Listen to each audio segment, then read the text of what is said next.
এক ছিল ছোট্ট এক গ্রাম। সেই গ্রামে বাস করত এক দরিদ্র কৃষক। তার জীবন ছিল কষ্টে ভরা।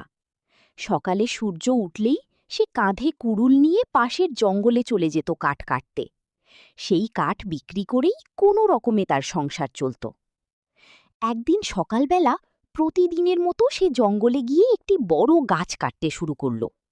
হঠাৎ হাত ফসকে তার একমাত্র কুড়ুলটি পাশের পুকুরে পড়ে গেল। কৃষকটি ভীষণ দুঃখ পেল, কারণ এই কুড়ুলই ছিল তার জীবিকার একমাত্র ভরসা। সে পুকুরের ধারে বসে কাঁদতে লাগল।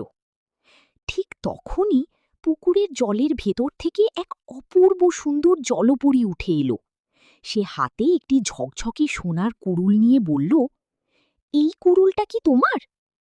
কৃষক সৎভাবে উত্তর দিল, না জলপরী, এটা আমার নয়। জলপরী আবার জলের নিচে ডুব দিল। কিছুক্ষণ পর সে রূপোর কুড়ুল নিয়ে ফিরে এসে জিজ্ঞেস করল, এটা কি তোমার?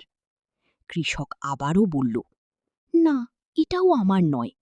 আমার কুড়ুলটা সাধারণ লোহার ছিল। তৃতীয়বার জলপরী জলের নিচে গিয়ে কৃষকের আসল কুড়ুলটি নিয়ে এলো। এটা কি তোমার? কৃষক খুশি হয়ে বলল, হ্যাঁ, এটাই আমার কুড়ুল। কৃষকের সততা দেখে জলপরী খুব খুশি হল। সে বলল, তোমার সততার জন্য আমি তোমাকে পুরস্কার দেব।